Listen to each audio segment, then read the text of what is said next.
Tocqueville, he had these predictions about American democratic life, and he said that he thought that that the dominant Christian tradition in American democratic society would end up being Catholicism because of this rootedness to Rome. And Unitarianism. Right. Well, and not only Unitarianism, actually, the other one's even more interesting, I think. But yeah, you'd have a lot of people leaving Catholicism.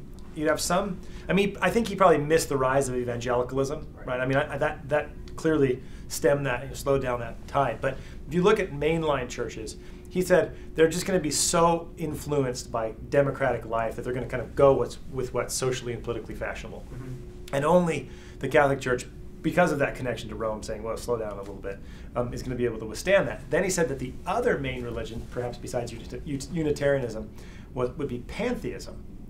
And if we look at the modern green movement today, it seems deeply pantheistic. But the interesting thing is that even the Christian churches are starting to kind of take this environmental mantle, as it were. I mean, what do you think about that? Well, another point that Jordan raised before, I think is very relevant to this discussion, and it's that most of the liberation theologians say that existed within the Catholic Church 20, 30 years ago. Most of them are not talking about so much about economic issues anymore. They're talking about sexual liberation, gender liberation, liberation from reality, liberation. That's a burden, I find. Well, I mean, serious. They a lot of them have picked up on this environmental question. Leonardo Boff, who we mentioned before, wrote a whole book on this particular subject, and I think it's partly this sense, looking for a sense of emancipation from something. Now, of course. True liberation is to be found in conforming one's life to the person of Jesus Christ. But of course that means living your life in a particular way. And in some respects it's not as glamorous and romantic in secular terms as, for example, embracing the environment. It also gives people, frankly, I think, an easy way out. They can say things like, I'm a good and moral person because I support the environment. I cheat on my wife. Right. I do this. It's a new morality. It's a new. How's your moral life? I recycled 2 cans today. Right. So, let me just real quick get back to that, because the other part of your question is what resonates about Marxism, and the fact is that Marxist philosophy correctly recognizes there's something wrong with the world, right. And so people are grasping about for explanations, and everybody's had an experience where you go to work and it feels like drudgery, and you don't feel like you're getting what you deserve from your boss or something like that. And so these kinds of simplistic versions or narratives, Marxist narratives, do resonate at a level with people because it actually corresponds to something that they're experiencing. But as Sam points out, it's not the true. It's not all of the story. It's just a little piece of it. So it's John Paul II talked about this too. He said, right, there is alienation, but it's not a Marxist alienation. It's an alienation because of sin and a host of other things. A curious thing about Marxism, of course, is that many aspects of Marxism, but be it its philosophical outlook, but also its institutional structures, are a pale reflection of Christianity. Right. Say, for example, you don't have a church, but you have the party. You don't have a teaching authority or a magisterium, but you do have sacred books. Mm-hmm. Das Kapital or any other number, and you have prophets, right. Marx, Lenin, Engels. You have a concern for the poor, but it's a radically materialistic understanding of You have a Felix Kulpa, you have you have an eschaton. So you can understand why Marxism resonates with a great deal of Western society, because so much of Western society is highly influenced by Christianity. I think it's was it Vogelin or somebody calls it the last great Christian heresy is Marxism. Mm-hmm. But and a lot of people have treated it as an alternative religion for those reasons, yes. and so then the view is liberation theology is really a form of syncretism. It's sort of a syncretism, I suppose, behind some kind of post-Enlightenment secular philosophy and Christianity. Okay, so I mean, it resonates, but let's take it seriously, right? So let's say, I mean, none of us here thinks that Marxism is the way to go, so it's easy to kind of like hammer it, or liberation theology. But let's say, what would somebody would say? Well, obviously this means something to me, and they're embracing it, not just because they had a bad day at work, but they see unjust structures, they see something. I mean, what do you think the reasons are behind that? I mean, you can talk about it in the Catholic Church, you can talk about your experience in Nicaragua. Why don't you start and talk about it with evangelicals and especially mainline churches? Yeah, okay, so I mean, one of the things I would say, and this kind of picks up on what Sam was talking about, that it's a flawed anthropology, but it gets half the anthropology right, and that's kind of the definition of what evil or perversion is, mm-hmm. is that it's a perversion of something good.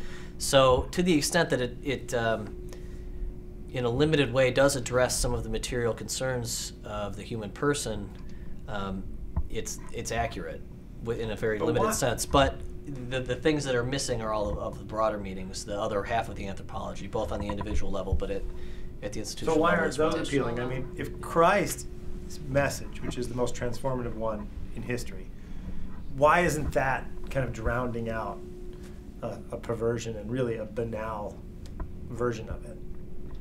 I mean, Yeah. it's. I mean, the reason I ask that is like, well, their anthropology is wrong. So I mean, people are walking around like, yeah, my anthropology is a little messed up. I mean, what is that? How did their anthropology get wrong? Why is it appealing to them? Why isn't Christ, which is, as Sam points out, is true liberation? Why is that fading away? Well, I mean, I think a lot of times what you see historically are radical shifts from one extreme to the other, one error to the other. So, I mean, a correlate to a form of liberation theology would be the social gospel movement of the early 20th century, and that's a reaction to this sort of idea that all that matters is your citizenship in heaven and nothing that you do, sort of radically secular view that your spiritual life doesn't impact, what you do in the world and these sorts of things. And so one thing liberation theology does is say your spiritual, with a small s certainly and in quotation marks, views impact how you act. And so, I mean, in terms of orthodoxy versus orthopraxis, you can have an overemphasis on orthodoxy too to the detriment of orthopraxis.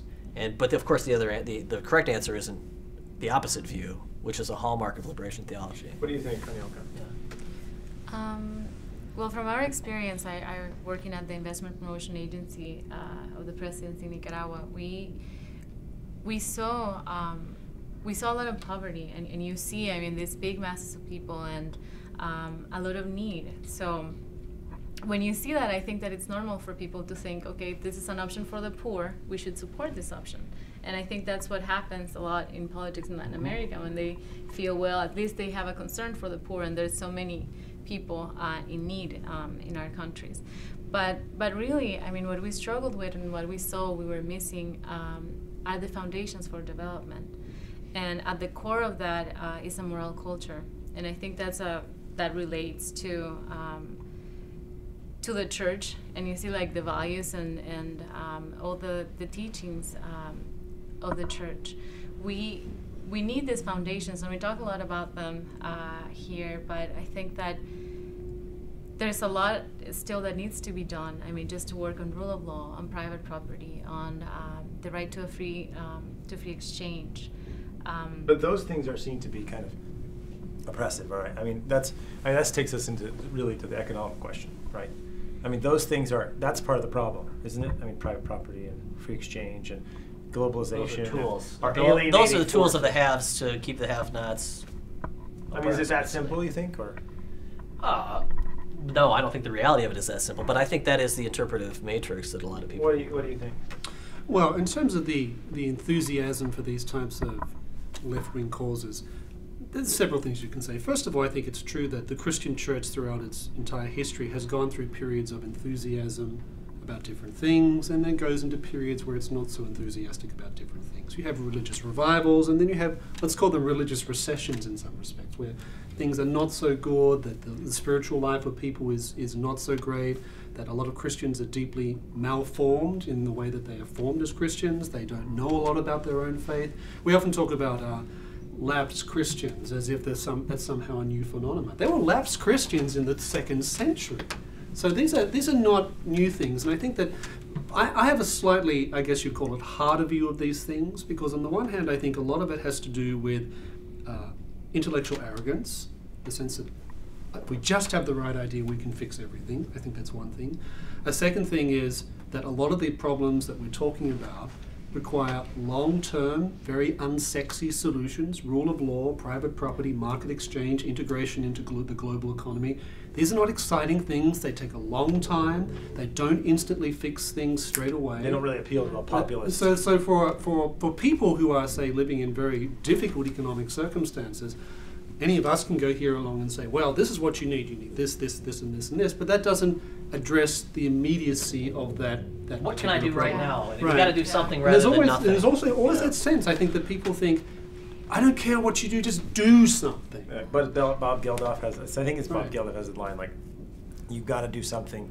even if it doesn't work. But keep in But mind also that there could be Even actually if there's a not real time to think about it beforehand. yeah, but it could. I mean, you see the good intentions there, but they're actually you forgetting that it's not just working or not working. It actually could do harm. right. And the other problem I think is a more general one, is that if your horizons about where salvation ultimately lies and where our ultimate destination lies somehow become lowered to the terrestrial and temporal world, then we shouldn't be surprised that a lot of Christians start drifting into these types of movements. Because if these movements are saying, yes, you effectively can realize heaven on earth, that you can abolish poverty, you can get rid of all the evils that scar and mark the world, then the idea of saying to people, look, there is sin in the world, it means this world is never going to be perfect, it means there's always going to be a certain degree of suffering, and you can do what you can to the best of your ability without being utopian. That's wants to not hear that? Right, no one wants to I mean, hear that's that. kind of like, It's I not want to hear very you in a second, exciting. but that's kind of like the Vogelin argument, right, from the New Science of Politics, that the driving force of modern political life is Gnosticism. If we just have the right answer, we can fix everything, things will fall into place, and we can bring the kingdom of heaven and earth here. I mean, and it seemed in one sense that had faded away with the collapse of communism, but it really hasn't. And I mean, I think it's Joseph Ratzinger says that Marxism still captures the imagination, that idea of radical equality and everything.